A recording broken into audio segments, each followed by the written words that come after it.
Bismillahirrahmanirrahim. Assalamualaikum warahmatullahi wabarakatuh.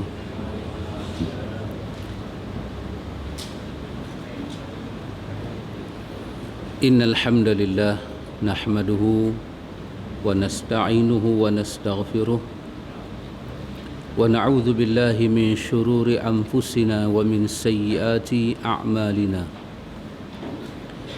من يهده الله فلا مضل له ومن يضلل فلا هادي له أشهد أن لا إله إلا الله وحده لا شريك له وأشهد أن محمدا عبده ورسوله اللهم آتنا أنفسنا تقواها وزكيها أنت خير من زكاها أنت وليها ومولاها آمين. أما بعد إخوة الإيمان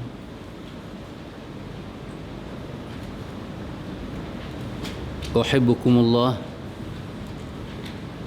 أعزكم الله. الحمد لله الحمد لله Summa alhamdulillah. Diberi oleh Allah Ta'ala kepada kita ini petunjuk dia untuk duduk dalam majlis ilmu. Alhamdulillah. Ikhwatul iman, Allah Jalla wa'ala ada menurunkan suatu ayat daripada surah Hud, iaitu ayat ke-112. Apabila ayat ini diturunkan, seorang sahabat Nabi yang bernama Abdullah bin Abbas radhiyallahu anhu, maka dia menyatakan, kata dia, fa anzalat ala Rasulillah sallallahu alaihi wasallam fi jami'il Quran ayah kanat ashadu wala asyaqqu alaihi min hadhihi al-ayah. Abdullah bin Mas'ud kata, tidaklah diturunkan kepada Rasulullah itu apa yang ada di dalam Al-Quran kesemuanya, melainkan ayat yang paling dahsyat, yang paling berat ialah ayat ini, kata dia. Fi jami'il Quran, dalam Quran seluruhnya itu Allah turunkan ayat demi ayat. Kata Abdullah bin Abbas, rasanya berat tapi kurang sikit. Boleh dipegang lagi, boleh diamal lagi. Tetapi ayat ini, ayat 112 surah Hud, adalah ayat yang paling dahsyat daripada semua ayat-ayat Allah. Sebab apa? Sebab ayat-ayat Allah yang lain-lain semua itu seolah-olah berada di bawah ayat ini. Ayat apa? Iaitu ayat Allah berfirman, A'udzubillahi minasyaitanir rajim, fastaqim kama umirtu wa man taba ma'ak. Masya Allah. Fastaqim kama umirtu wa man taba ma'ak. Masya Allah. Ayat ini ada perintahnya, ayat ini ada arahannya, ayat ini ada benda yang kita kena buat. Iaitu Allah berfirman, Allah kata, fastaqim kama umirtu. Kamu semua mesti lurus, mesti istiqamah dalam memegang agama ini seperti mana aku perintahkan. Wa man taba ma'ak, dan sesiapa yang bertaubat bersama engkau wahai Muhammad, arahkan mereka istiqamah. Jadi ayat ini, ikhwatul iman, dia membicarakan soal istiqamah. Jadi Abdullah bin Abbas punya pandangan, iman, taqwa jadi sempurna kerana wujudnya istiqamah. Ibadah jadi elok, wujudnya istiqamah. Untuk beriman mudah. Bila ada suatu tragedi ke suatu peristiwa, orang mungkin berubah daripada tidak baik kepada baik. Tetapi kebaikan itu ada kualiti ataupun tidak, istiqamah penentu dia.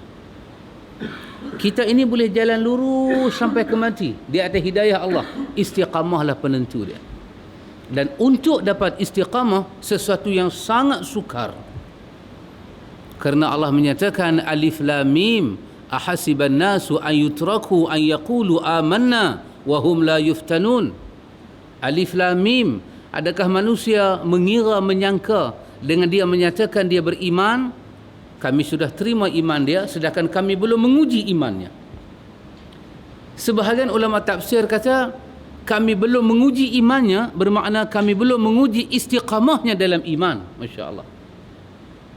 Iman tentu ada iman. Iman itu apa dia? At-tasdiq. Dalam hati kita, keyakinan. Tetapi kita bolehkah bawa keyakinan itu seumur hidup? Kalau mampu bawa keyakinan seumur hidup, istiqamahlah pembawa dia. Orang itu dikatakan istiqamah. Susah pun dia beribadah, senang pun dia beribadah, ketika sakit pun beribadah, ketika sihat pun beribadah. Dia boleh maintain begitu. Yang buat dia boleh sakit ibadah, tak sakit ibadah, itulah nama dia jelmaan istiqamah. Apa dia istiqamah? Istiqamah itu luzum at-ta'ah. Dia melazimkan diri dia dengan ketaatan apa pun jadi pada diri dia. Masa dia teruskan beribadat kepada Allah, bertauhid, beriman, bertawakal, sabar pada Allah, hati dia tahu segala ganjaran. Hati dia beriman sungguh dengan Allah. Cabaran yang datang tidak melumpuhkan dia, maka itulah nama dia istiqamah. Abdullah bin Abbas ikhwatul iman, dia menyatakan inilah ayat yang paling berat yang diturunkan, iaitu istiqamah dalam beriman kepada Allah. Karena itu Abu Bakar As-Siddiq radhiyallahu anhu menyatakan istiqamah yang paling tinggi, kata Abu Bakar, ialah alla tusyriku billahi syai'a. Istiqamah tidak mensyirikkan Allah. Itu istiqamah yang paling tinggi. Di situlah kemuncaknya tauhid kita kepada Allah. Umar Al-Khattab menyatakan al-istiqamatu an tastaqima 'ala al-amri wan nahyu wa la tarugha rawghani tha'alibi. Umar Al-Khattab menyatakan kamu kena istiqamah di atas perintah Allah dan istiqamah menjauhi larangan Allah. Kena istiqamah. Apa jadi pun istiqamah. Karena itu istiqamah tak dipakai untuk maksiat. Maksiat tidak dinamakan istiqamah. Masya Allah istiqamahnya dia tinggal 6 ekor. Tidak boleh. Kita telah merosakkan bahasa. Kita kena kata dia telah bermaksiat kepada Allah. Kerana kalimah maksiat itu telah meleburkan istiqamah. Istiqamah untuk al-amru. Apa dia al-amru? Perintah Allah. Untuk an-nahyu, menjauhi larangan Allah. Wala tarugha rawghani tha'alibi. Dalam istiqamah itu janganlah kamu jadi seperti pelanduk ataupun kijang, kata Umar Al-Khattab, yang mereka itu ketika berlari-lari dia tidak sedap larian dia itu mengelencong. Kita nak tahu berdasarkan perkataan Umar Al-Khattab, kita ini lari daripada hidayah Allah ke tidak lari, kita tengok istiqamah itu wujud ataupun tidak. Istiqamah itu wujud ataupun tidak. Bila istiqamah itu wujud, bermakna kita di atas hidayah Allah. Kata Syekhul Islam Ibn Taymiyah, a'zamul karamah luzumul istiqamah. Allah memberi kepada hamba dia sebesar-besar kemuliaan, iaitu dengan Allah mengizin hamba itu dapat istiqamah. Artinya hamba itu mendapat a'zamul karamah, kemuliaan yang paling besar. Masya Allah. Karena itu ikhwatul iman, apabila sahabat yang bernama apabila sahabat Nabi yang bernama Sufyan bin Abdullah radhiyallahu anhu, dia datang kepada Rasulullah dalam hadis Imam Muslim. Dia kata kepada Rasulullah, dia kata, ya Rasulullah, qul li fil islami qawlan la as'alu anhu ahadan ghairak. Ya Rasulullah, katalah kepada aku satu perkataan. Katalah kepada aku satu perkataan ya Rasulullah. Kira-kira perkataan ni aku tak perlu minta dah kepada siapa-siapa, melainkan pada engkau ya Rasulullah. Katalah kepada aku satu kalimah yang aku tak berhajat dah orang lain. Aku berhajat pada kalimah engkau ya Rasulullah. Aku tak cari dah orang lain. Katakanlah kepada aku kalimah yang menenangkan jiwa ya Rasulullah. Nabi bila tengok dia kata begitu, Nabi kata pada dia, Nabi kata qul. Nabi kata, wahai Sufyan bin Abdullah, katalah, aku tengok kamu ni runsing wahai Sufyan. Aku tengok kamu ni gelabah wahai Sufyan. Katalah kepada diri kamu, amantu billah, aku beriman kepada Allah. Bila kita gelabah, kita runsing, ditimpa musibah, katalah, amantu billah, aku beriman kepada Allah. Sufyan, summa istaqim. Selepas kau ucap amantu billah, pastikan kau istiqamah di atas ucapan itu. Masya Allah. Istiqamah di atas ucapan itu. Satu orang yang main semayang, yang puasa, yang zakat, tapi dia tidak istiqamah di atas itu, maka ibadat itu tidak akan menjadi penawar dalam hidup kita. Masya Allah. Rupanya istiqamah ini, ikhwatul iman, dia penyempurna iman. Istiqamah dia pelengkap takwa. Istiqamah penyempurna ibadah. Tidak ada istiqamah, hubungan kita dengan Allah menjadi tidak sempurna. Maka Allah menurunkan satu ayat yang besar di dalam Al-Quran, iaitu Allah menyatakan, innal ladzina qalu rabbuna Allah summa istaqamu tatanazzalu alaihimul malaikah alla takhafu wa la tahzanu wa abshiru bil jannah. Subhanallah. Sesiapa orang yang istiqamah, innal ladzina qalu rabbuna Allah, orang yang istiqamah. Istiqamah itu apa? Dalam kita boleh pakai istiqamah itu apa? Orang yang istiqamah, dituntut ada istiqamah. Para ulama kita kata istiqamah itu ialah kita beribadah kepada Allah, kita beriman kepada Allah, berpaksikan kepada tauhid, mentaati Allah, wa ta'atu lahu wal inqiyadu bihi. Kita taat, kita patuh kepada Allah, itu tauhid yang menjadi asasnya. Kita percaya di atas tauhid itu, kita taat Allah. Dan apa yang kita faham daripada ketaatan itu, kita yakin sungguh-sungguh daripada ilmu tauhid. Dan apa jadi pun kita tidak akan ubah pendirian kita. Kata para ulama, itulah istiqamah. Istiqamah. Jadi apa pun begitulah. Kenapa kau salat? Kita jawab daripada jiwa tauhid.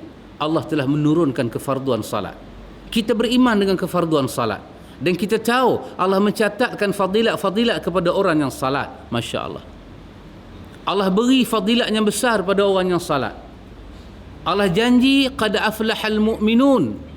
Aflah kepada orang-orang yang mukmin. Kejayaan, kegembiraan, kebahagiaan, kedamaian, ketenangan, sakinah, itu terhimpun dalam kalimah aflah. Qad aflahal mu'minun. Kita nak rasa damai, nak rasa tenang, damai ketika sempit. Masya Allah. Biasanya orang damai bila dia duduk sepi-sepi, sunyi-sunyi. Itu yang orang pergi ke bukit tinggi, bukit rendah. Kenapa? Nak cari damai. Tapi salah. Yang damai itu bukan jiwa, yang damai itu alam. Kita pergi ke tempat sepi, yang sepi itu alam, bukan jiwa. Habis damai ada di mana? Seorang mukmin sangat hebat di sisi Allah. Ketika hidupnya itu penuh dengan penyiksaan dan kesesaraan, Allah uji hidupnya, ceramuk kepalanya, tetapi ceramuk itu tidak menyebabkan dia kufur kepada Allah. Itulah hakikat kedamaian. Damai ketika resah, damai ketika gelabah. Tidak dapat di mana-mana percutian, tidak ada result boleh bagi, tidak ada. Allah jawab di mana ada? Dalam semua hidup yang dipaksikan hidup itu kepada tauhid kepada Allah. Kalau orang itu datang kepada Allah tidak memahami tauhid, dia akan gusar, dia tidak akan dapat kedamaian. Antum tengok Rasulullah adalah orang yang paling dahsyat diuji oleh Allah. Para sahabat adalah orang yang kedua dahsyat diuji oleh Allah. Orang yang ketiga dahsyat diuji oleh Allah siapa? Orang yang makin hampir iman dia kepada Allah. Iman kita tak sama. Makin iman kita hampir pada Allah, makin kita naik kepada tingkatan orang saleh, makinlah ujian itu tidak sama. Tetapi lihatlah para anbiya, ketika mereka diuji oleh Allah, mereka damai dalam ujian. Allahu akbar. Kita ini resah dalam nikmat, di dalam ujian lagi kita gelabah. Masya Allah. Nabi Yusuf alaihi salam, damai dia ketika keluarga dia buat khianat pada dia. Masya Allah. Damai dia, tenang dia. Masya Allah. Di mana mereka dapat itu? Ayub alaihi salam mendapat kedamaian ketika dia sakit. Allahu Akbar. Ketika resah, kita resah sakit, kita resah, Allahu Akbar. Pergi cek doktor kata kecil manis 24. Allahu Akbar. Buka pintu kereta orang, start kereta orang, kereta dia tinggal. Kalang kabut dah dia jadi. Kalang kabut dah dia jadi. Macam mana Nabi boleh damai ketika sakit? Allahu Akbar. Bacalah surah Anbiya. Allah cerita kedamaian Ayub alaihi salam, sangat menyentuh perasaan. Wa ayyuba idh nada rabbahu inni masyadur wa anta arhamur rahimin. Ayub berdoa kepada kami ketika dia diuji dengan sakit. Dengan satu doa yang sangat hebat. Inni masyadur. Doa yang tak menunjukkan jiwa dia gelabah. Allahu Akbar. Kata dia, inni masyadur. Sesungguhnya aku ditimpa kemudaratan, wahai Tuhanku. Engkaulah yang paling penyayang di kala semua yang sayang-sayang ini. Allah kata, kami terima doa Ayub, kami selesaikan masalah dia. Damai ketika sakit, damai ketika uji, damai ketika resah. Itu adalah kesan daripada istiqamah. Masya Allah. Innal ladzina qalu rabbunallah. Orang yang menyatakan rabbunallah, pencipta aku Allah, pengatur hidup aku Allah, yang bagi susah bagi senang kesemuanya Allah, summastaqamu, dan dia istiqamah di atas ucapan itu. Seperti Nabi kata pada Sufyan bin Abdullah, amantu billah summastaqim. Iman kepada Allah, katalah aku iman pada Allah, dan lurus di atas ucapan itu. Apa akan jadi? Tatanazzalu alaihimul malaikah. Ada berita yang sangat menggembirakan di ujung kehidupan. Akan turun para malaikat. Malaikat akan turun, Masya Allah. Malaikat akan menyatakan, nahnu awliyaukum fil hayati dunya wa fil akhirah. Kami ini pembela kamu. Masya Allah. Kita baca satu ayat daripada surah Al-Ghafir. Muqaddimah surah Al-Ghafir itu Allah memuqaddimahkan dengan doa malaikat kepada orang-orang mukmin. Masya Allah. Hebat orang mukmin ini, ikhwatul iman. Hebat dan ajaib. Sangat dikasihi oleh makhluk yang tak nampak dengan mata ini. Tetapi pengaruh doa makhluk itu sangat wujud dalam hidup orang mukmin.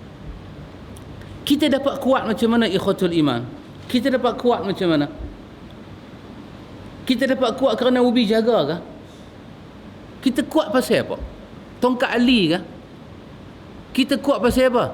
Ginseng? Tidak. Kita kuat yang pertama kerana kita mau beriman pada Allah. Kita kuat yang kedua kerana kita istiqamah di atas jalan Allah. Dan kita kuat yang ketiga kerana doa pihak lain. Siapa yang berdoa supaya kita ini kuat? Malaikat. Allah simpan doa malaikat kepada orang mukmin supaya mukmin itu tidak rebah. Di dalam surah Al-Ghafir. Masya Allah. Dalam surah Al-Ghafir itu Allah cerita tentang malaikat yang berada di bawah arasy Allah. Apa kerja malaikat ini? Mendoakan orang mukmin. Masya Allah. Kita diingat, kita beriman, kita diuji, kita seorang-seorang. Tidak. Sekali-kali tidak. Ada makhluk Allah yang bersimpati dengan nasib kita. Masya Allah. Dia doa kepada Allah untuk kita. Kerana itu Allah memberi kekuatan kepada kita. Kerana istiqamahnya kita. Apa doa malaikat? Rabbana wasi'ta kulla syai'in ilma faghfir lilladzina amanu. Wahai Tuhan kami yang luas rahmat dan ilmunya, ampunkanlah segala dosa orang-orang yang beriman. Allahu Akbar. Malaikat tahu kelemahan insan. Dia tahu. Dia mendoakan kepada kita. Masya Allah. Kita ingat kita seorang-seorang kuat. Tidak. Kita tidak kuat seorang-seorang. Kita didoakan oleh makhluk-makhluk al-muqarrabun. Kesan apa?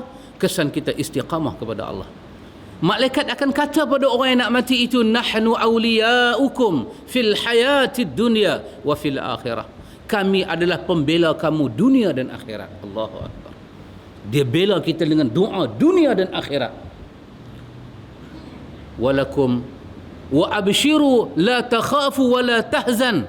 malaikat kata pada orang yang nak mati itu, jangan kamu takut dan jangan kamu sedih. Kerana nak mati itu takut dan sedih. Takut dan sedih, Masya Allah. Berhimpun dua sifat itu. Betul.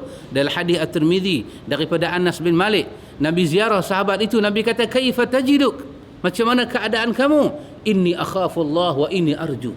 Aku takut dosa aku dan aku harap kepada Allah. Berhimpun. Takut, harap, sedih, semua berhimpun. Tak apa, kata malaikat, wa abshiru bil jannah. Kami hiburkan ketakutan dan sedih itu dengan syurganya Allah janjikan kepada orang-orang yang beriman dan istiqamah dengan iman dia. Masya Allah. Ikhwatul iman, ikhwatul iman.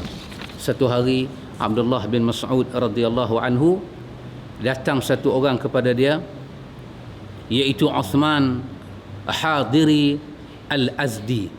Nama dia Uthman Hadiri Al-Azdi, seorang tabi'in. Dia kata dia, dakhaltu ala ibn Abbas faqultu awsini. Dia datang kepada Abdullah bin Abbas, dia kata kepada Abdullah bin Abbas, tolong bagi nasihat pada aku, macam mana untuk dapat istiqamah. Kata Abdullah bin Abbas, naam, aku nasihatkan kamu, aku nasihatkan kepada kamu. Kata dia, alaikum bitaqwallah wal istiqamah. Aku nasihatkan kamu, takwa itu himpunkanlah di dalamnya istiqamah. Masya Allah. Aku nasihatkan kamu, alaika bitaqwallah, takwa kepada Allah, wal istiqamah, jangan tinggal istiqamah dalam takwa. Masya Allah. Ada orang bertakwa tinggal istiqamah. Ada orang bertakwa tinggal istiqamah, maka takwa dia tidak cantik. Tidak cantik. Kata dia, aku pesan pada kamu. Apa dia? Ittabi'. Ittabi'. Apa yang ditinggalkan oleh Nabi kamu, kamu ikut keseluruhannya. Kamu akan dapat takwa dan istiqamah. Aku pesan pada kamu, ada perkara boleh merosakkan istiqamah. Apa dia? Wala tabtadi'. Jangan kamu melakukan bid'ah, akan rosak istiqamah kamu. Masya Allah. Masya Allah, nasihat yang luar biasa. Aku pesan pada kamu takwa dan istiqamah. Aku pesan pada kamu ittabi'. Apa yang ada dalam agama ini ikut. Dan aku pesan jangan melakukan bid'ah. Bid'ah itu tidak menyampaikan kamu pada takwa dan istiqamah. Kerana itu ikhwatul iman, rasanya ada satu amanah yang perlu kita buat dalam beriman pada Allah. Kita kena berusaha dapatkan istiqamah. Istiqamah pada Allah. Supaya Allah beri kepada kita kebaikan dunia dan kebaikan di hari akhirat, insya-Allah. Ikhwatul iman, kita sambung pada muka surat 60, iaitu hadis yang ke-6 daripada Uqbah bin Amir radhiyallahu anhu, daripada Uqbah bin Amir radhiyallahu anhu.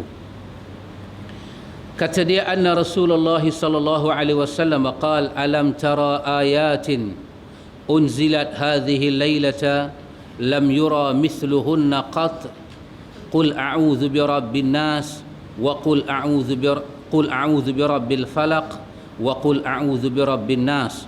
Rawahu Muslim. Diriwayatkan daripada Uqbah bin Amir, Uqbah bin Amir, bahwasanya Rasulullah sallallahu alaihi wasallam bersabda, tidakkah kamu perhatikan beberapa ayat yang diturunkan malam ini tiada bandingannya sama sekali, iaitu qul a'udzu birabbil falaq dan qul a'udzu birabbin nas. Masya-Allah. Nabi kata kepada para sahabat dia, Nabi kata, malam ini Allah Ta'ala telah menurunkan wahyu. Kalau kita baca dalam Sahih Bukhari dalam bab iman, Sahih Bukhari dalam bab iman, kita akan jumpa satu tajuk Al-Bukhari buka, iaitu bab qaulun Nabi sallallahu alaihi wasallam, ana a'lamukum fillah, ana a'lamukum billah. Bukhari buka tajuk tu dan membincangkan satu hadis. Hadis ini sangat luar biasa. Sangat luar biasa. Apa tajuk Bukhari buka? Kata Bukhari, bab qaulun Nabi sallallahu alaihi wasallam, bab tentang perkataan Nabi. Perkataan apa? Ana a'lamukum billah. Aku adalah orang yang paling tahu di kalangan kamu tentang Allah. Dalam riwayat lain, Nabi kata, ana attaqakum wa a'lamukum billah. Ana, Nabi kata. Juga hadis Bukhari. Orang yang paling bertakwa di kalangan kamu kepada Allah dan orang yang paling tahu di kalangan kamu tentang Allah, Nabi kata, aku. Masya Allah. Masya Allah. Ibnu Hajar Asqalani dalam Fathul Bari ketika memberi pandangan tentang hadis ini, seolah-olah hadis ini menyambar kepala musuh-musuh Allah dan Rasul yang berani menyatakan ada daripada ajaran Muhammad itu tidak boleh diamalkan. Hadis ini sangat dahsyat. Iaitu hadis itu bermula, kata Aisyah, Nabi ini iza amarakum, Nabi ini bila dia mengarahkan sahabat melakukan satu benda, dia akan mengarahkan apa yang termampu di kalangan sahabat.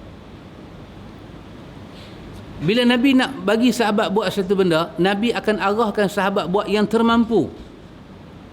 Tiba-tiba dalam hadis Abi Sa'id Al-Khudri itu, ada sahabat menyatakan, ya Rasulullah, hang ni dengan kami tak sama. Masya Allah. Hang dengan kami tak sama ya Rasulullah. Apa yang tidak sama? Kamu ini ya Rasulullah telah diampun dosa kamu oleh Allah, taqaddam wa ta'akhir. Kamu tidak ada dosa.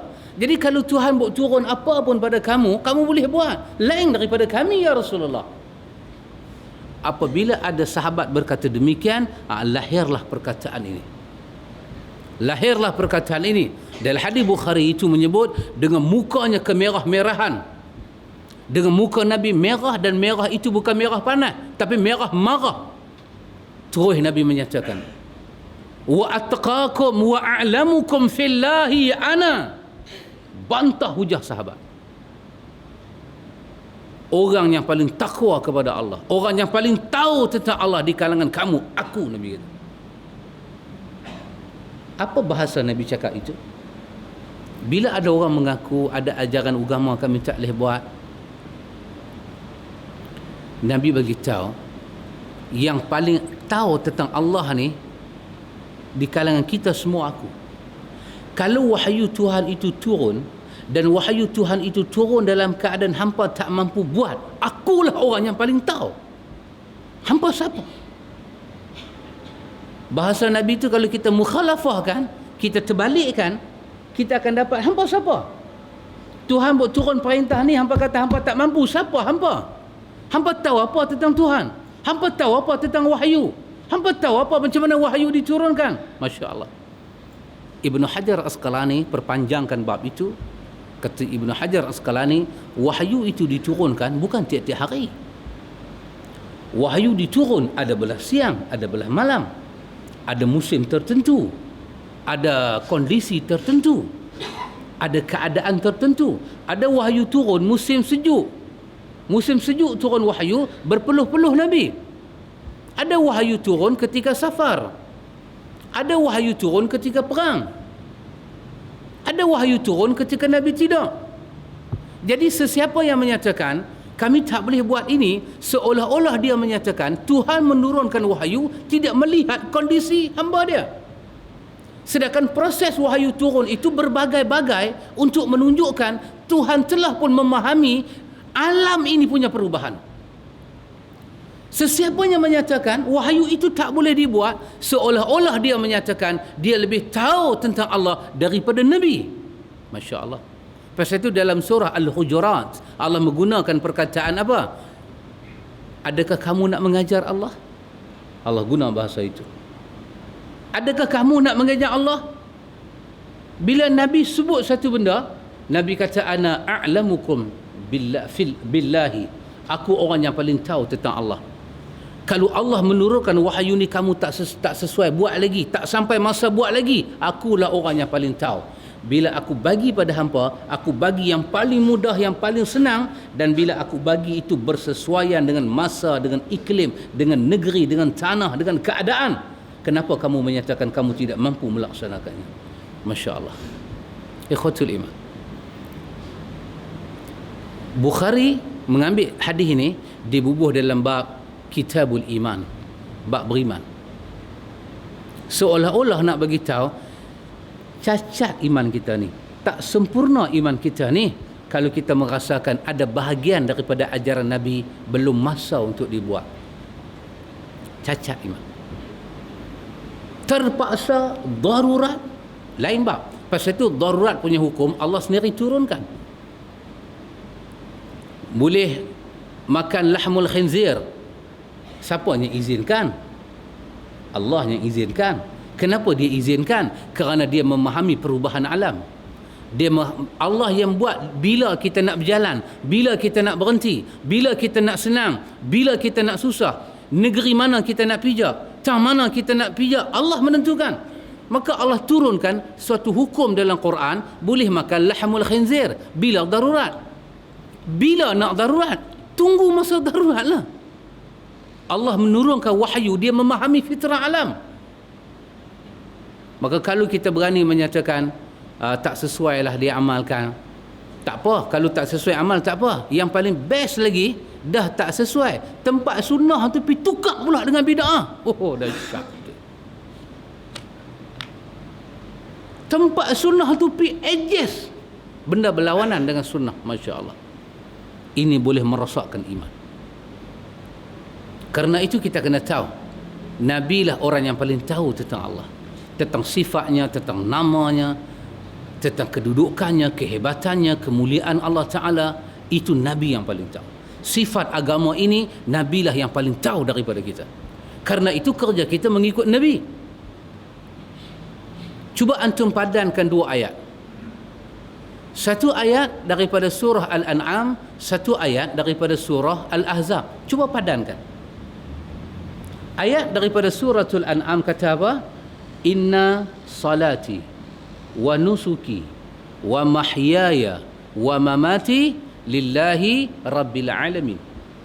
Apa dia? Sesungguhnya salatku, ibadatku, hidupku dan matiku lillahi rabbil alamin, untuk Rabbul alamin, bagi Allah Rabbul alamin. Macam mana nak salat untuk Allah? Macam mana nak beribadat untuk Allah? Macam mana nak hidup dan nak mati untuk Allah? Macam mana? Datang ayat 21 surah Al-Ahzab. Laqad kana lakum fi rasulillahi uswatun hasanah. Nak semayang macam mana? Kau nak semayang dan kau nak beri pada Allah macam mana? Sesungguhnya pada diri Rasulullah ada contoh yang kau kehendaki. Pasal itu dia guna bahasa laqad kana lakum, untuk kamu itu diperlukan contoh. Bukan Muhammad perlu contoh. Kamu nak semayang, kamu nak ibadat, kamu nak hidup, kamu nak mati, kamu perlu contoh. Maka pada kamu itu, pada diri Muhammad ada contoh yang paling hebat. Maka amanah ayat itu yang kita bawa dalam sembahyang itu, inna salati wa nusuki wa mahyaya wa mamati. Hidup ini kalau nak semayang mesti seperti Nabi, beruduk macam Nabi, salat macam Nabi, nusuk seperti Nabi. Apa dia nusuk? Lain daripada sembahyang, ibadat-ibadat lain nusuk. Sampai pada peringkat hidup ini, wa mahyaya, hidup ini ada contoh daripada Nabi. Mati, Masya Allah, mati ada contoh daripada Nabi. Allahu Akbar. Kenapa? Mati adalah amanah. Pasal itu tak boleh bunuh diri, mengkhianati amanah. Mati adalah amanah. Wala tamutunna illa wa antum muslimun. Kamu tak boleh mati melainkan sebagai muslim. Macam mana nak mati sebagai muslim? Laqad kana lakum fi rasulillahi uswatun hasanah. Pada diri Nabi ada contoh hidup dan mati, semayang dan ibadah. Di sini ikhwatul iman, ketika Nabi bawa contoh, bagaimana Nabi bawa contoh? Contoh yang Nabi bawa, ana a'lamukum fillahi Akulah orang yang paling tahu macam mana nak sembahyang kamu bawa pada Allah. Aku orang yang paling tahu. Akulah orang yang paling takwa dengan sembahyang.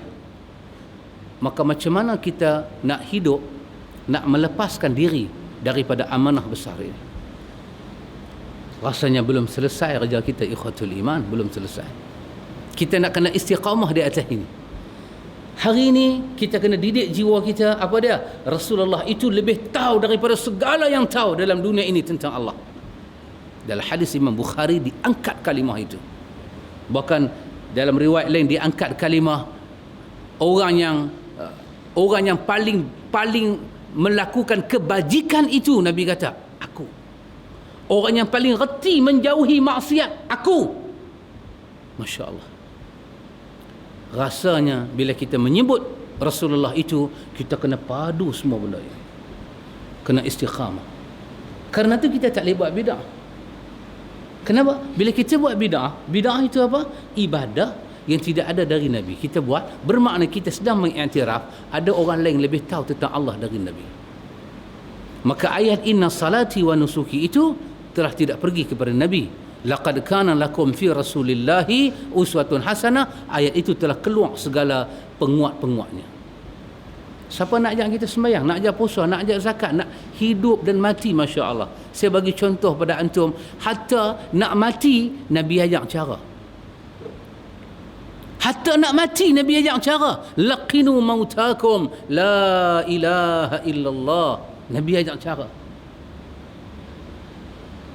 Dan cara kita kena ikut cara Rasulullah. Kerana apa? Mati itu untuk Allah.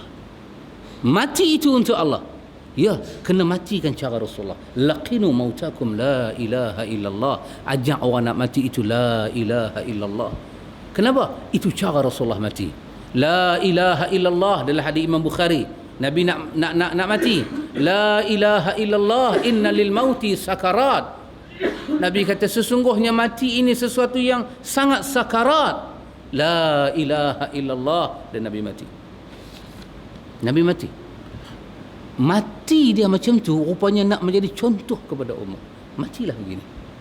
Matilah begini. Hidup dia jadi contoh. Hiduplah begini. Ibadat dia jadi contoh. Ibadatlah begini. Sembahyang dia jadi contoh. Sembahyanglah begini. Kenapa?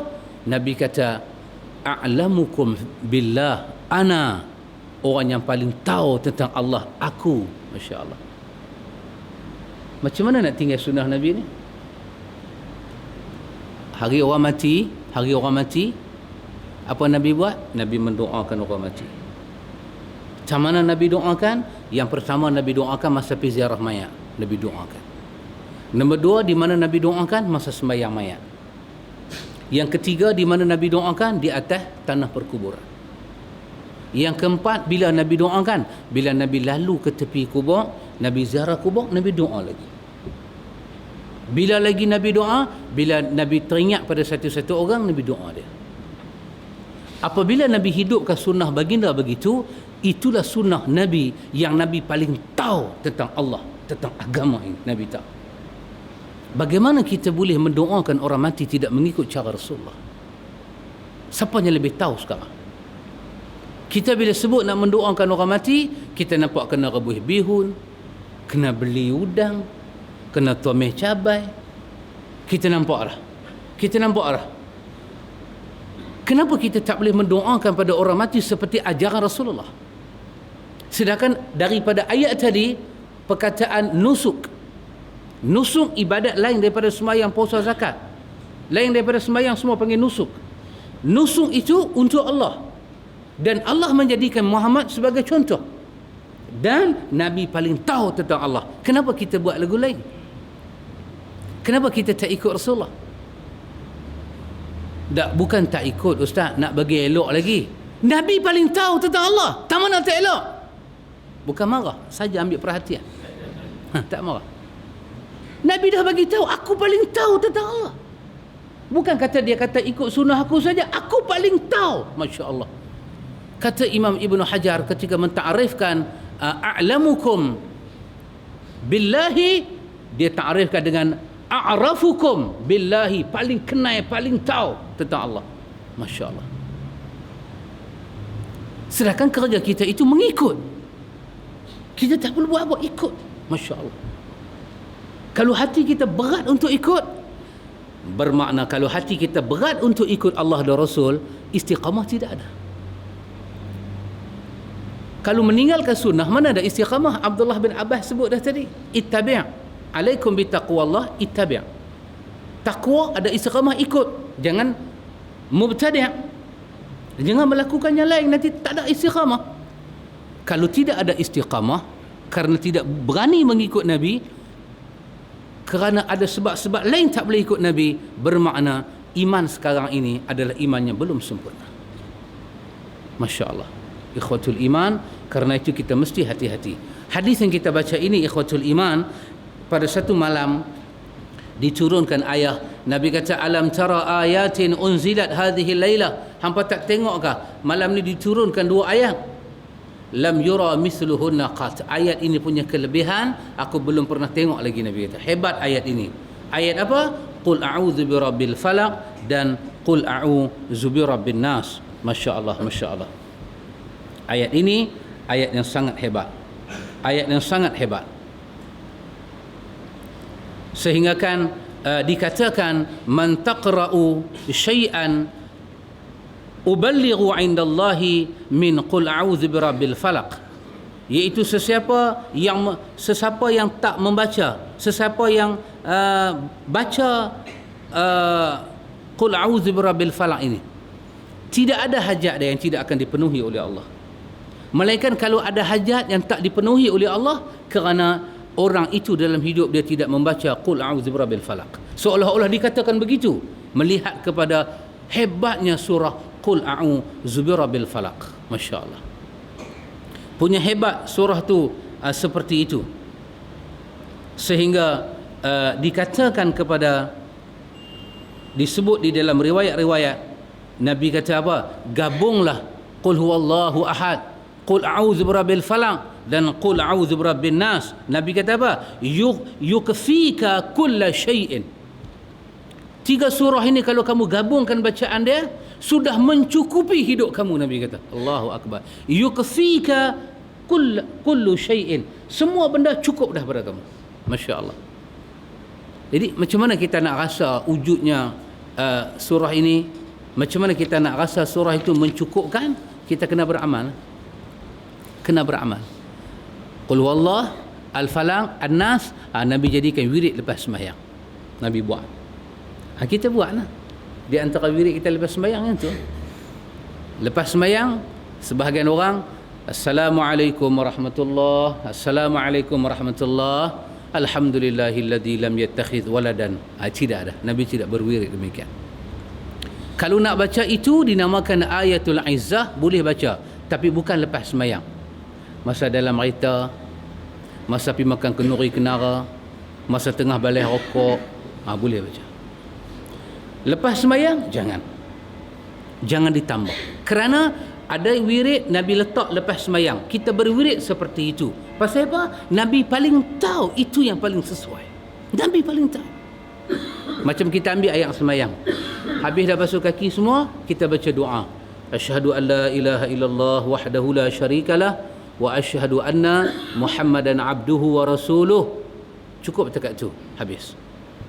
Tak payah kita pergi tambah dengan yang lain. Habis lain kalau kita nak tambah, Allahumma ja'alni minat tawabin wa ja'alni minal mutatahhirin. Dekat tu. Cuma riwayat itu dhaif, riwayat At-Tirmizi. Tetapi kalau nak baca lain daripada yang awal tadi, yang ni saja. Sampai wa asyhadu anna Muhammadan abduhu wa rasuluh, kalau kita break tang situ cantik. Itu hadis Imam Muslim. Cantik. Kalau kita nak lajak sikit, kalau nak lajak Allah pasal break lama tak tukar, lebih ke depan sikit. Tak apa. Allahumma ja'alni minat tawabin wa ja'alni minal mutatahhirin. Titik. Kalau tak makan pun lepas kaki kita, bagi break juga. Kita sambung wa ja'alni min ibadikas salihin. Itu tidak ada. Jangan sambung wa ja'alni min ibadikas salihin. Jangan sambung. Kerana sekurang-kurangnya hadis yang dhaif hanya menyebut Allahumma ja'alni minat tawabin wa ja'alni minal mutatahhirin. Tidak ada yang menyebut wa ja'alni min ibadikas salihin. Salahkah baca doa? Dah, bukan salah. Salah tak timbul. Timbulnya di mana Nabi itu kita nak letak. Dia ajak bermacam-macam doa. Dah dia ajak doa lepas wuduk macam tu, lagu tu, salah kan nak ikut macam tu? Tak, dia tanya balik soalan, awak salah ke tambah? Alamak. Soalan tu dia tanya, kita boleh masuk buat gila, bukan dia masuk, kita masuk. Tak salah kan nak berit macam Nabi tu? Sedangkan kita dah bagi tahu dia paling tahu, dia paling takwa, dia paling baik, dia paling dikasihi oleh Allah. Kita ni nak ikut asar, langkah-langkah orang yang dicintai oleh Allah. Salah ke? Lama dah ikut orang, lama dah nak ikut Nabi. Kita didik jiwa kita. Apa yang Nabi buat dalam ibadat, kita selalu bagi tahu, dalam ibadat sahaja, ibadat khusus. Berhenti. Nabi ajak macam mana baca doa orang mati, kita baca lagu tu. Tak buat bihun-bihun. Apa bihun pun tak ada. Tak ada apa bihun-bihun. Kita pun tak payah buat. Pasal apa tak payah buat? Nabi lebih tahu pasal agama. Lebih alim pasal agama. Nabi lebih tahu apa yang Allah turunkan. Bahkan Jibril tu kawan dengan dia. Bukan Jibril kawan dengan abang ipar kita. Jibril kawan dengan Nabi. Allahu Akbar. Dalam hal agama, Nabi boleh tanya Jibril. Nabi tanya Jibril. Dalam hadis yang saya bacakan itu pada antum kan, tentang Abdullah bin Salam tanya kat Nabi, kalau ahli syurga masuk syurga, makan benda apa dulu? Kenapa budak-budak ni kalau beranak, satu orang melahirkan anak, kenapa kadang-kadang muka anak ikut mak, kadang-kadang ikut pak? Pasal apa? Abdullah bin Salam tanya kat Nabi. Lagi satu dia tanya, bila tanda kiamat? Nabi tak tahu. Allahu Akbar. Apa Nabi kata? Nabi jawab macam mana? Dalam hadis Bukhari tu Nabi jawab lagu mana? Nabi kata, atani Jibril. Baru Jibril menghabang kat aku jawapan atas soalan hang. Cuba tengok. Nabi tak ada garu kepala macam profesor sambil cacak rambut-rambut macam dawai Bruce tu. Apa aku nak jawab? Balik dalam rumah fikir SMS dekat orang, tekan internet pi laman tu laman ni, nak jawab ni tak terlepas ni. Dah, dia ikhlas, dia jujur. Pasal agama itu Allah yang bagi alim dia. Dia kata atani Jibril. Abdullah bin Salam, Jibril baru menghabaq pada aku. Ia hang tanya tu, bila ahli syurga masuk syurga, makanan yang mula mereka makan adalah hati ikan. Hati ikan. Hut, ikan hok sok-sok. Ikan bawai tak ada dalam syurga. Bawai tak ada. Tak jumpa bawai. Bawai putih ke bawai hitam tak ada. Kenapa? Kerana syurga itu a'addatu li'ibadiyas salihin ma la 'ainun ra'at wala udhunun sami'at wala khatara ala qalbi bashar. Aku sediakan nikmat syurga untuk hamba-hambaku yang saleh, mata tak pernah tengok, telinga tak pernah dengar, hati tak pernah terlintas Tuhan nak bagi lagu tu. Kalau ikan bawai pernah dengar, tak akan dapat ikan bawai dah. Kalau ada ikan bawai, benda dah ada, tak ada. A'adatu li'ibadiyas salihin. Aku sediakan pada hambaku yang saleh, apa dia? Ma la 'ainun ra'at. Punya Allah jaga orang beriman, mata tak pernah tengok. Kita bagi hadiah kat bini kita benda yang orang lain tak pakai lagi. Oh, yang tu kira dahsyat. Kira cinta kita sampai ke muncak. Ombak rindu tu dia sampai ke muncak. Dia bergulung macam tsunami, dia perempat balik. Oh, dahsyat. Dahsyat. Kalau kita bagi benda orang dah pakai kat bini kita, dia tidak istimewa. Tak istimewa. Lebih-lebih stok tu dah nak tukar dengan stok baru kita beli. Yang ni memang bangsat macam jantan. Dia tak ada prihatin perasaan. Mana handphone saya? Ada tak handphone? Ada satu SMS yang nak tunjuk pada antum. SMS ini antum perlu dengar. Saya dapat semalam. Oh, in my car. Tak apalah, next month. Bila kata isteri, saya baru teringat. Dalam lepas sembahyang Isyak, kuliah saya hari Sabtu di Taiping. Saya dapat satu SMS daripada Johor Bahru. Johor Bahru, dia buat JB. JB Johor Bahru lah. Kalau JT belah sana lah. JB. Apa dia punya isi dia, iaitu suatu orang suami Dia mesejkan kepada saya yang pertama, dia kata, Ustaz, saya satu orang yang bekerja dan bekerja. Saya tidak ada masa untuk isteri dan anak-anak. Dia satu orang yang career dia more important daripada family dan anak-anak. Dia bertunggu lumih. Maka dalam kerja-kerja itu, dia pun telah melakukan kecurangan dalam rumah tangga dia. Dia curang kat isteri dia. Maka dia pun satu orang yang jujur. Jujur lagu mana? Jujur tak bertempat ni, orang tua kata. Apa yang dia curang, dia habaq. Seolah-olah dia nak bagi bini dia tu makan hati ulam jantung. Bila dia curang, dia habaq. Dia layan customer. Kena pergi dinner. Itu semua urusan kerja lah. Dalam duk layan-layan nak beli insurans ke, nak beli apa, dia sudah curang. Dia habaq. Dia kata, minta maaf lah. Dia kata, semalam aku dah tidur dengan perempuan Cina ni. Lebih kurang macam tu dia punya cerita. Bini dia ni, bila dengar benda tu semua dia simpan. Dekat anak tak habaq, kat siapa tak habaq, dia pendam. Berapa lama? Makan masa hampir tahun. Bini dia pendam. Tak cerita dak. Kerja bini dia semayang dan minta bantuan daripada Allah. Dekat siapa pun tak cerita. Dia balik, bini layan macam biasa. Dia keluar, bini duduk di rumah, tak keluar rumah macam biasa. Kira dia pun dihanyutkan dengan karier dia itu, sampai dia pun tak tahu dah bini dia punya perasaan lagu mana. Kira tak tahu apa dah. Satu hari dia balik rumah, dia tengok bini tak ada. Rupanya bini dia masuk hospital dalam keadaan koma. Bila dia tengok bini dia tu, dalam SMS dia hantar kat saya tu, bila dia tengok bini dia tu, doktor bagi tahu penyakit bini hang lagu ni, kepala dia semua reject yang tu. Kepala dia kata, dok, bini aku tak sakit macam doktor kata. Apanya hati dia kata?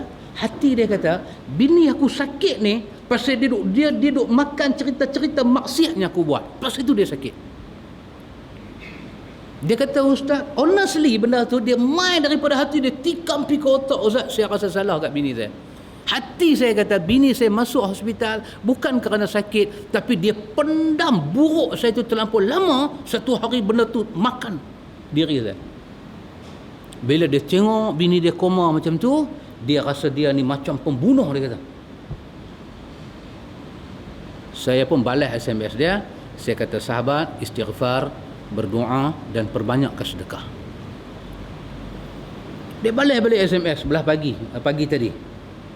Lepas saya pergi kuliah subuh, rehat, tengah duk rehat tu, dia balas SMS. Dalam pukul 10 dia balas. Dia kata, Ustaz, cukup kritikal. Tak sedap dah total. Tak apa, saya kata baca doa. Dia kata, Tuhan boleh ke dengar doa saya ni? Tak apa, saya kata baca doa. Ustaz pun boleh tak tolong baca doa sama? Tak apa, saya kata sama-sama. Saya balas, saya kata nak doa apa? Dalam macam ni punya, hang pun tahu dia terlantang tu hang punya perbuatan. Nak doa apa? Dia kata, doa minta satu je. Minta bini saya buka mata sikit dan saya nak beritahu kat dia, saya minta maaf kat dia dan saya nak berubah. Itu je. Lepas tu dia nak pejam mata balik pun tak apa. Ada orang macam tu. Lepas tu dia hantar lagi mesej kat saya. Dia kata, Ustaz, bolehkah Tuhan ampun dosa saya ni? Saya kata, insya-Allah Tuhan boleh ampun. Itu pun dengan syarat kalau awak nak datang kepada Allah. Kalau awak hanya bertanya dan awak tak pernah datang, Tuhan tak akan ampun. Anak-anak, dia pegang tangan anak-anak ribah tangan dia. Anak dia kata, Papa pilah dengan karier Papa. Kami dah tak penting dalam hidup Papa. Papa pi lah. Kami pun tak mau dah Papa. Kami selama ni hidup dengan Mama. Selama ni pun kami duk ingat kata kami ni anak yatim. Selama ni pun kami duk ingat Mama ni adalah ibu tunggal. Kami tak pernah dapat apa-apa daripada Papa. Papa pi lah. Dia rasa nyilu. Dia hantar SMS bertubi-tubi pada saya. Bolehkah saya ni berubah? Bolehkah saya ni bertaubat? Ataupun sudah terlambat? Saya kata tak, doa banyak-banyak ke Tuhan, doa banyak-banyak. Duduk depan isteri, jaga dia elok-elok. Semayang, minta pada Allah. Istighfar, sedekah banyak supaya Allah tunaikan hajat Tuhan. Dia hantar SMS. Dia kata, Ustaz, saya rasa macam dah tak sempat dah. Saya punya duit ingat dia nak pergi makan racun tikus ke apa ke dia ni. Saya kata jangan buat yang berbahaya. Rupanya tak. Dia balas lagi satu. Dia kata saya rasa tak sempat Ustaz. Bini saya sudah pun dimandikan. Dah sebentar lagi akan disemadikan. Di manakah nasib saya Ustaz? Allahu Akbar. Subhanallah. Tengok manusia ini. Tengok manusia ini. Dia tanya saya apa nak buat. Saya kata tak ada apa yang perlu dibuat. Doakan untuk isteri anda. Maka seperti Nabi kata, tempat jahat itu anda tutup dengan kebaikan. Tutup balik dengan kebaikan. Bertaubat pada Allah. Tapi bini dia sedang dimandikan. Akan disemadikan. Itu dialah Allah bagi masa berumah tangga. Ada orang tidak mengambil iktibar daripada pernikahan dia. Saya baca-baca SMS dia, saya teringat bini saya dulu. Lepas tu saya pergi telefon, dia tak angkat pula. Alamak. Saya rasa macam saya pula pergi kuliah tak ambil tahu pasal dia. Dia jadi macam kucing nak beranak. Sahabat kata, awak ustaz jadi lagu ni. Tak apalah, orang tak ada bini, aku ada bini. Tetapi ikhwatul iman, kita tak boleh begitu. Ya, tak boleh begitu. Saya pun, saya tak boleh memanjang buat kuliah sampai saya tak ada masa dengan anak bini. Tak boleh begitu. Tak boleh. Ada juga ustaz bercerai. Bukan pasal ustaz tu menikah dua, ada bukan pasal bini tu ada ustaz lain, tidak. Kerana kuliah dia terlampau banyak. Masya Allah. Terlampau banyak, bercerai. Bini tak boleh tahan. Subhanallah. Saya pun depan Pak Amit. Pak Amit pun tak ada. Ayah anda bagi nasihat pada saya, elok-elok buat kuliah ustaz. Jangan sampai tak ingat anak bini buat kuliah. Tiap-tiap malam pergi kuliah, tiap-tiap malam pergi kuliah. Jangan macam tu. Akan sampai satu masa ustaz akan jadi apa? What we say in Malay. Hectic. More than tired. Fatigue. Fatigue. F-E. F-A. Tak apa, sikit saja. E dengan A tak jauh mana. Fatigue. More than tired. Sekali kita collapse, kalau takat badan kita collapse, tak apa lagi. Ada bini boleh tengok. Kalau hidup kita collapse, kalau perasaan kita collapse, masa tu bini kita pula rasa letih dengan kita, Allah. Tamatlah riwayat hidup kita. Walaupun kita belum disemadikan lagi. Habis. Tak ada makna. Jadi ikhwatul iman, saya rasa kita kena ambil pengajaran yang banyak. Tumpang duk ada isteri ni, ada orang dapat laki punya jahat, ya Allah weh. Kita ni pergi dapat bini laki punya baik, jaga elok. Orang lain dapat laki ni, bukan dia minta batu permata, bukan dia minta emas bergondu-gondu, dah. Dia minta apa? Abang balik kuliah beli burger ya. Beli burger je. Bini tendang meja, ingat aku tokek burger. Berdemam lelaki tendang meja. Ada orang dapat lagu tu punya lelaki. Kita ni dapat lelaki elok-elok, kena jaga mai kuliah, ajak, tanya lagi. Gelang lama karat tak lagi? Kalau karat nak beli yang baru. Lelaki tanya lagu tu. Kita duk pi buat jumuan pula kat dia. Jangan. Bukan tak boleh menikah dua, boleh menikah dua. Tapi jangan menikah dua jadi bala rumah tangga. Menikah dua kena tambah kebaikan rumah tangga. Itu tujuan kahwin. Ada orang dia habaq siap-siap kat bini dia. Dia kata, sebelum mati sayang borang ni senang boleh tak? Senang aku nak menikah bila. Lagu tu dia melawak. Dia tak tahu kata perempuan ni hang melawak kiamat tak apa lagi. Bab ni hang jangan melawak. Dia terlupa. Perempuan ni dia hang melawak bab apa pun tak apa. Bukan kata perempuan ustaz pun serupa. Dia perempuan.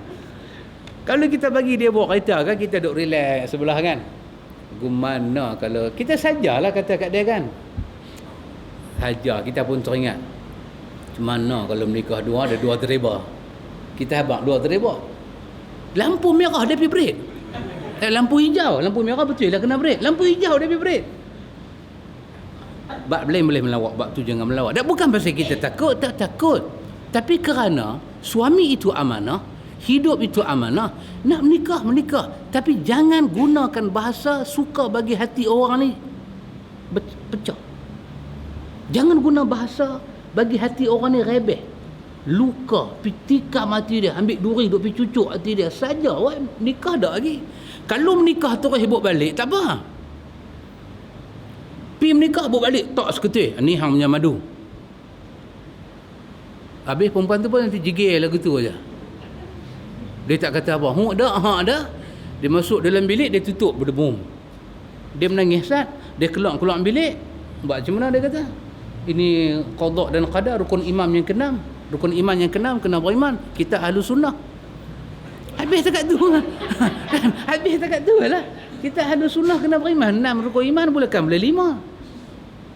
Tapi menikah tak lagi. Duk cakap. Kalau abang menikah lagi satu lagu mana?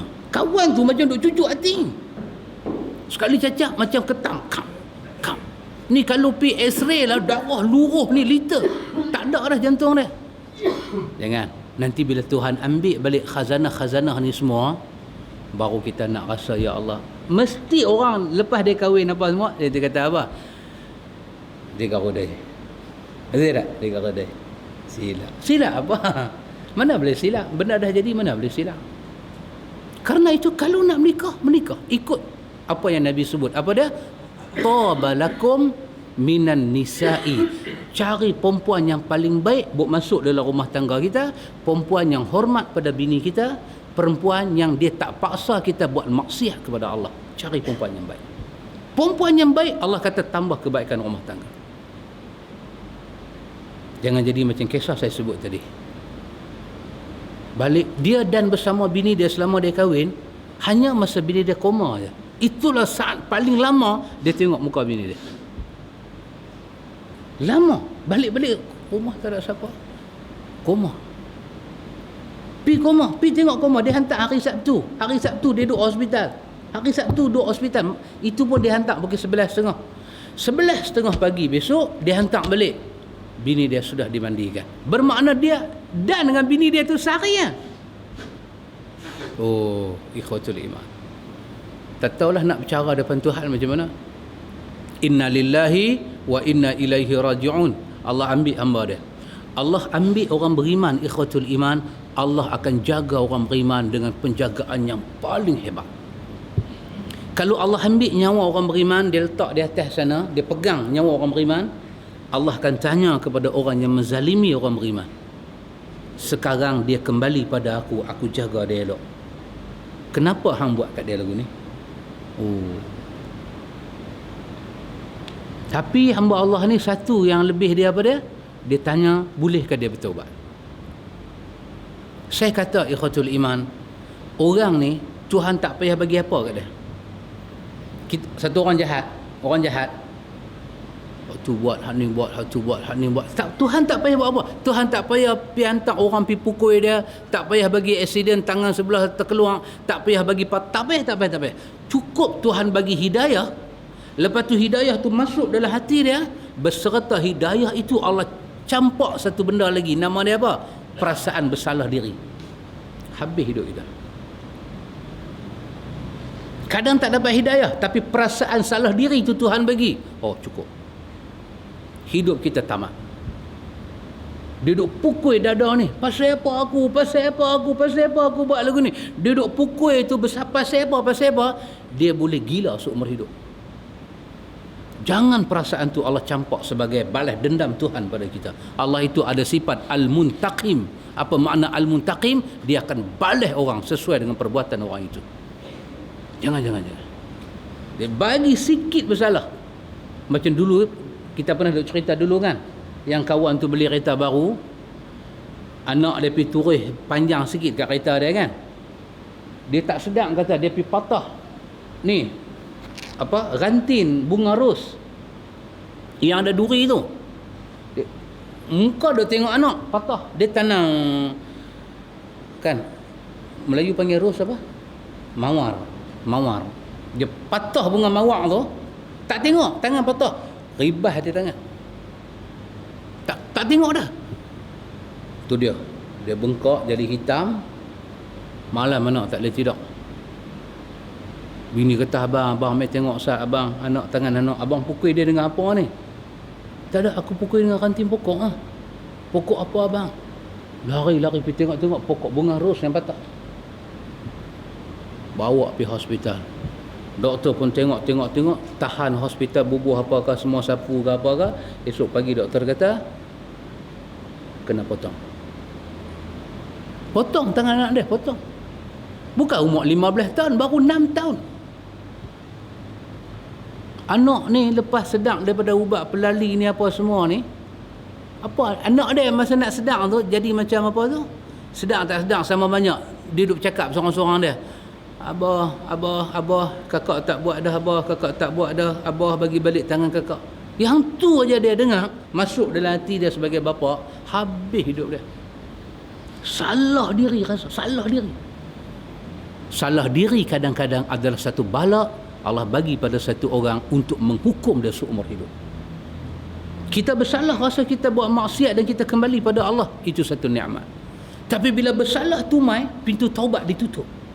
Macam mana Tuhan tutup? Allah tak bagi dia langkah kepada Allah. Salah tu bawa dia pergi minum arak. Salah diri tu bawa dia jalan seorang-seorang tengah highway. Salah diri tu bawa dia bercakap seorang-seorang. Dia mati dalam keadaan gila. Itu satu laknat yang Tuhan bagi pada dia. Kalau dia suka buat zalim pada orang. Jangan buat zalim pada siapa-siapa pun. Jangan buat zalim. Ikhwatul iman, maknanya hadis ni baca sajalah, syarah dak lagi. Lagu tu punya duk jadi. Kita tengok lagi sekali hadis tu, iaitu Nabi nak cerita kepada kita apakah kelebihan sampai Nabi kata dua surah itu surahnya lain daripada surah lain. Kenapa Nabi sebut lagu tu? Yang tu kita terpaksa tengok pada masa-masa akan datang, kerana keadaan telah masuk keadaan kecemasan sekarang. Kita berhenti dekat tu dulu. Wallahu a'lam.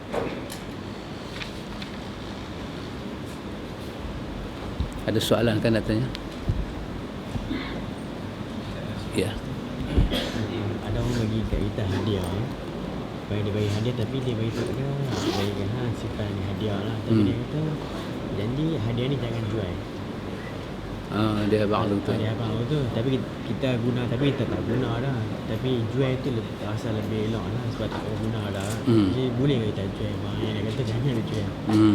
Tapi dia bagi hadiah.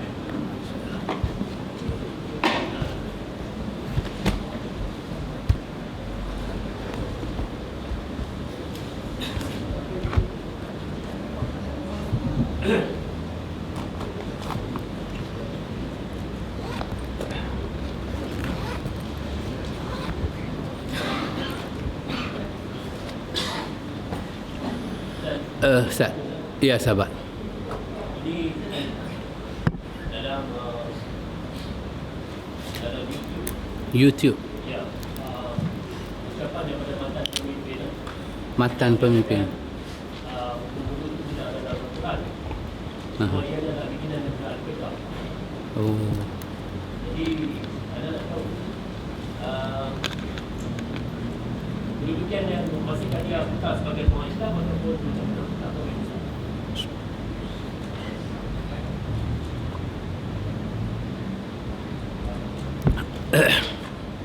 Baik, ada dua soalan. Yang pertama, sahabat kita tanya, yang pertama masalah orang bagi hadiah pada kita. Bila dia bagi hadiah, dia kata saya bagi hadiah pada awak, tapi saya minta awak jangan jual hadiah ni, awak pakai lah. Mai satu masa kita rasa keperluan kita jual benda tu, tapi kita dah buat dah janji dengan dia, patut ke tak patut kita jual? Wallahu ta'ala alam, Allah yang maha tahu. Ikhwatul iman, hadiah diberi kerana kasih sayang. Hadiah diberi kerana kasih sayang. Orang yang bagi hadiah tak sepatutnya dia letak apa-apa syarat. Tak sepatutnya. Bila dia bagi hadiah, dia cuma perlu kata satu benda aja, aku bagi hadiah ini wallahi inni uhibbuka. Aku bagi hadiah ni kerana demi Allah aku sayang pada hang. Bagi. Bila kita bagi hadiah kerana kita sayang, maka ke atas orang yang kita sayang itulah nak buat apa dengan hadiah itu. Ada masa dia rasa dia perlu simpan, dia simpan. Ada masa dia rasa dia perlu jual. Kenapa perlu jual? Kehidupan dia mendesak. Orang yang dapat hadiah ni sepatutnya bila dia dapat hadiah itu dia jaga elok-elok. Dia tidak jual. Tak boleh ada dalam hati dia nak jual. Pasal hadiah ini kerana apa? Kasih sayang. Tanda kasih sayang. Maka orang bagi hadiah jangan letak syarat apa-apa. Kawan yang dia terima hadiah itu, jangan dia bagi hadiah itu pada orang lain. Dia simpan elok-elok. Kalau masa tu begitu terdesak dia jual, maka dia jual pun kerana Allah. Maka itu tidaklah bermakna dia khianat dengan orang yang bagi hadiah itu, tidak. Tapi jaga dulu hadiah tu elok-elok. Walaupun kawan tu bagi Allah, macam anak-anak kita bagi kan, budak sekolah, abah nak ambil raba ni, raba aja dia bagi, bukan lapang boleh telan, tapi dia hadiah. Jadi kita hati-hati dengan hadiah itu. Nanti satu masa anak kita dia tanya balik, abah mana raba yang bagi? Kita tunjuk balik kat dia. Allah campak kasih sayang dalam anak kita. Paling baik jaga. Dia bagi jam ke, handphone ke, ataupun dia bagi cincin 24 juta ke, jaga elok. Jaga elok. Jangan jual. Jangan jual. Kondisi memaksa, tak apalah jual.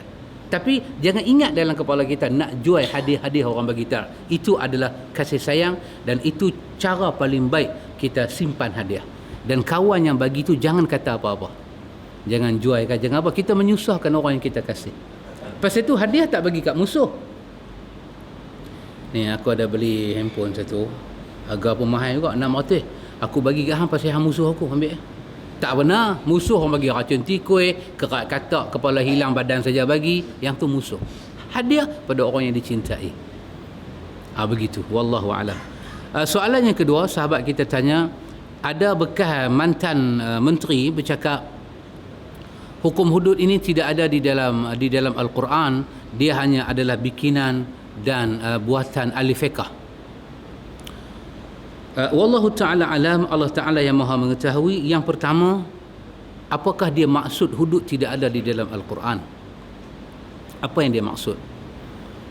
Kalau dia maksud hudud tidak ada dalam Quran itu, dia maksud dengan hukum rejam, dia maksud dengan hudud kepada orang yang minum arak, itu sememangnya tidak ada dalam Quran ayatnya, tetapi hukumnya ada. Dia termasuk ayat yang dimansuhkan tetapi hukum dijalankan. Itu ada di dalam hadis.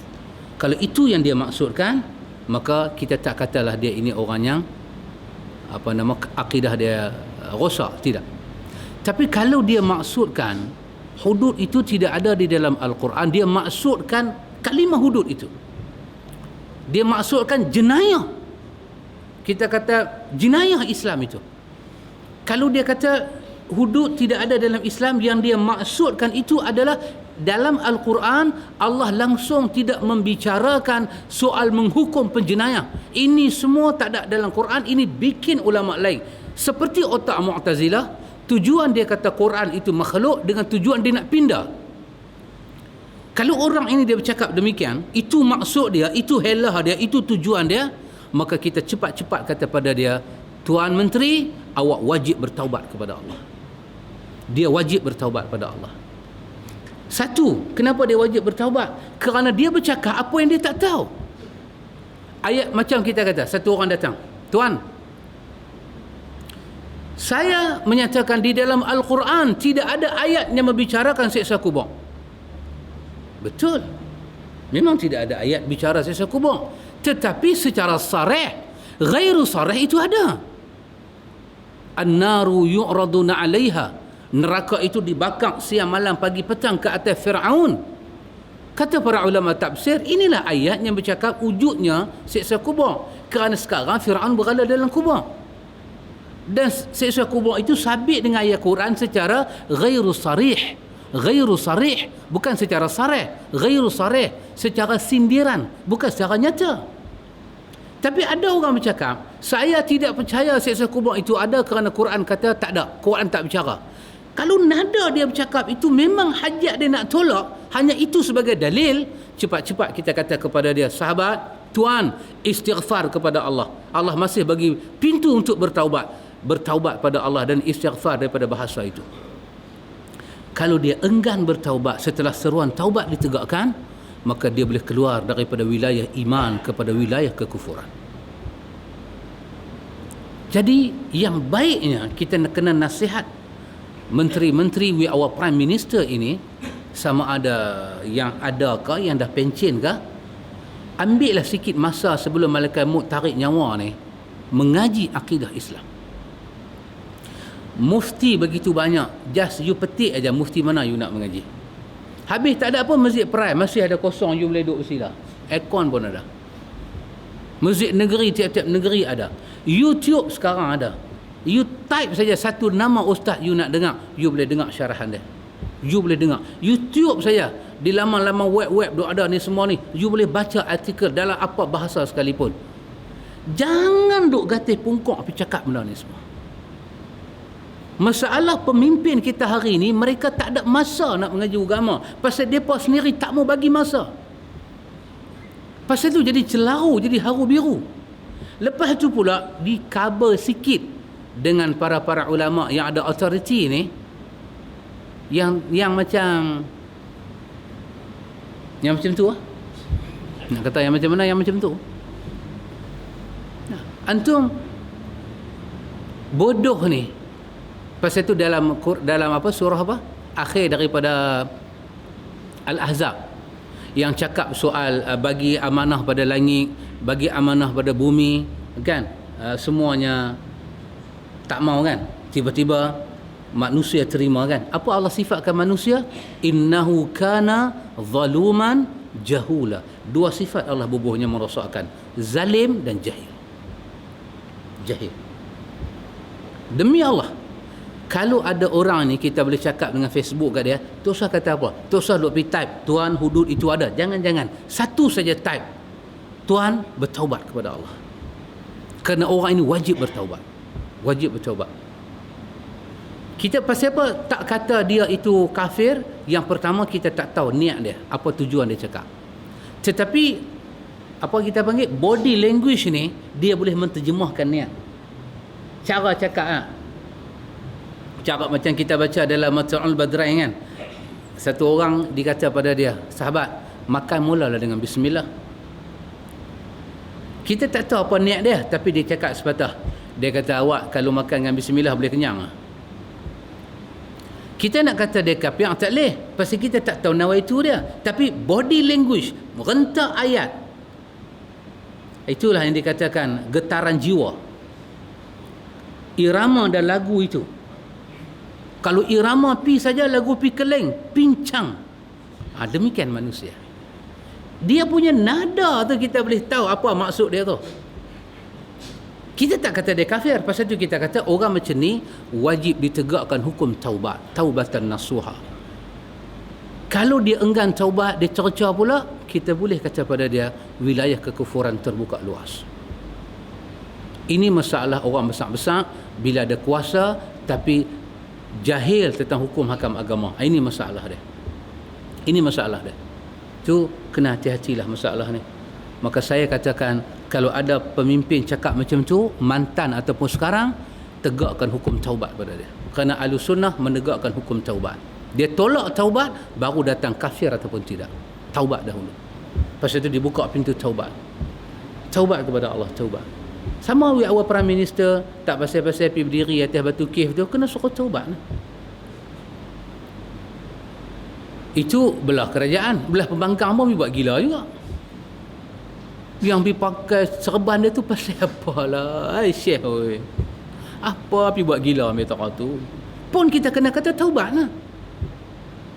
Yang dia tu pula pergi ambil gambar dekat pula, armam pergi duduk atas ni.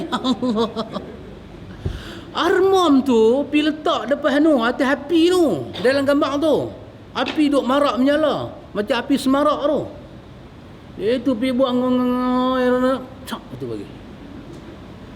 bagi satu pak macam pun kita kena kata apa? Taubat kepada Allah. Siapa pun kalau buat salah, bukan hukum itu yang pertama. Yang pertama, kembalikan dia pada Allah. Taubat kepada Allah. taubat. Hak seorang lagi syekh pula depan tokoh Hindu pergi bagi tablah. Ini semua apa pasal ni? Apa pasal ni? Dia pergi buh tablah tu tang dia punya leher, pergi ikat tapi kan baik punya duk bagi. Hindu tu duk melupang lah. Tu Astaghfirullahaladzim. Orang tua kata kalau jumpa ular, jumpa Hindu, balun Hindu dulu, jangan balun ular. Orang tua kata. Lah ni terbalik. Kalau jumpa Hindu, jumpa pemimpin, balun pemimpin dulu. Dia tu punya tergedik tu kalah depa. Kalah depa. Jadi benda ni semua jadi pasal apa? Pasal ilmu tak ada. Pasal apa ilmu tak ada? Pasal kita rasa Islam ni kecil. Kalau orang tu rasa agama dia besar, dia sibuk macam sahabat. Sahabat sibuk macam mana pun kerana sahabat rasa kuliah itu penting, sahabat mesti mai. Tak dapat awal, tengah-tengah dapat. Sahabat akan rasa penting. Dan bila tak dapat majlis ilmu tu, sahabat akan rasa galat lah kalau aku terlepas seperti hari ni ya. Aku terlepas. Itu orang yang rasa agama dia besar. Tapi kalau orang tu rasa agama dia kecil, dia tak ada apa dalam hati dia. Dia pergi berdiri depan hari tertentu, masa tertentu, lagu tu semua pergi pakai armam. Orang tanya kat dia, tuan awak tuan buat lagu ni? Apa salahnya? Itu cakap orang tak rasa agama besar. Tak apalah kebesaran kita ada hari ni, siapa tak boleh buat atas dunia. Tapi tak apa, kena ingat, kain kapan akan bersentuh juga dengan badan kita. Iktibar di balik kain kapan itu ada. Persoalan yang ditanya dalam kubur adalah marabbuka, pasal Tuhan. Kalau itu cacat, kita senda hukum dia, kita kata lebih kurang, siksa kubur tak ada, hukum hudud tak ada, lepas tu pergi letak pula atas kepala para ulama. Para ulama lah pandai-pandai dengan tujuan tu tak mau buat lah. Ini semua tidak akan lepas di hadapan Allah daripada penghisapan. Dia satu bab. Kita hak tengok mungkar macam tu, amanah di pihak kita, betulkan dia, kembalikan dia pada Allah, suruh dia bertaubat. Kita tak boleh tengok lapik dada memang orang bodoh cakap lagu tu, tak boleh. Kembalikan dia pada Allah. Tuan wajib bertaubat. Jadi saya kata, kalau ada menteri cakap macam tu, demi Allah kita kata, menteri itu wajib bertaubat kepada Allah. Seperti saya kata di Gombak baru ni, saya kata apa dia? Saya kata saya seru kepada Perdana Menteri kita bertaubat kepada Allah. Sebagaimana saya seru kepada Ketua Pembangkang bertaubat kepada Allah. Apa yang kamu buat itu sama dengan Perdana Menteri buat, boleh syirik kepada Allah. Jangan defend parti awak. Awak wajib bertaubat kepada Allah. Ia hampir kelupuk lebih pada Hindu tu pasal apa? Kenapa? Kita tak kata orang ni kafir, dan kita tidak kata. Kenapa? Kerana Allah masih buka pintu taubat. Taubat kepada Allah. Orang lagu saya nak cakap ke mana, bukan depa tengok YouTube kita. Siapa yang kena seru mereka bertaubat? Para mufti. Ya. Jangan bincang kekufuran dia tu, bincang taubat dia dulu.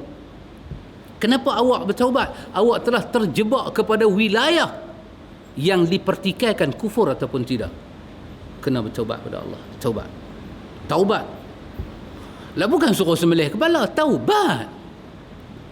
Dan taubat dia tak payah duduk dalam TV. Ini saya taubat ni. Tak, saya mandi sunat taubat.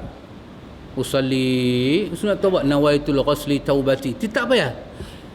Tengah-tengah malam makit, ya Allah aku salah, aku minta ampun. Ya Allah banyak-banyak aku minta ampun. Minta ampun ya Allah, aku salah ya Allah. Ilmukanlah aku ya Allah, hidayahkanlah aku ya Allah. Kemudian rombak balik program kita. Nak rasmi tokoh Hindu ke, nak rasmi siapa? Awak menteri Hindu tak ada ke? Yang duk pilih lantik menteri tu menteri ni, puak-puak ni semua ni Ria Acehnya ramai duk ada. Suruh dia babi. Kenapa tak ada satu Hindu mai rasmi masjid lah? Pernah tengok? Perasmian masjid. Boboh satu nama, ayah puan, anak karopan, nama-namanya. Tak ada. Kenapa mereka tak mau mai rasmi masjid kita? Pasal mereka tahu masjid adalah simbol agama. Masjid adalah simbol agama.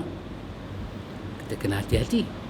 Seperti mana kita tak ziarah ke rumah ibadah mereka. Kenapa? Pasal kita tahu itu simbol agama.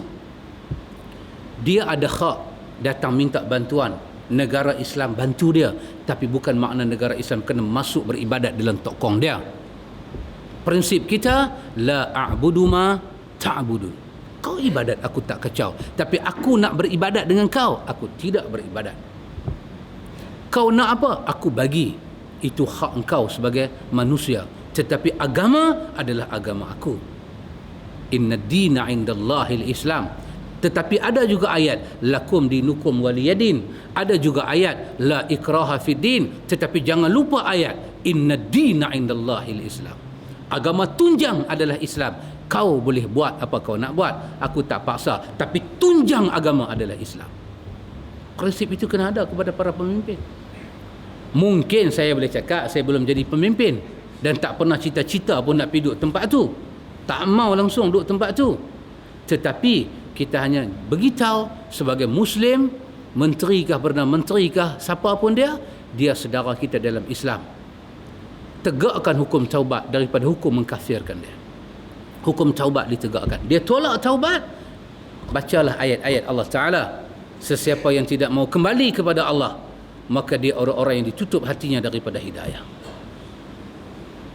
Itu saya punya komen lah. Itu pun kira banyak dah tu. Banyak dah tu. Wallahu a'lam. Semoga kita dirahmati dan diberkati oleh Allah dunia sampai akhirat. Subhanakallahumma wa bihamdika asyhadu an la ilaha illa anta astaghfiruka wa atubu ilaik. Allahumma rabbana atina min ladunka rahmah wa hayyi lana min amrina rashada. Wassallallahu ala nabi Muhammad walhamdulillahi rabbil alamin.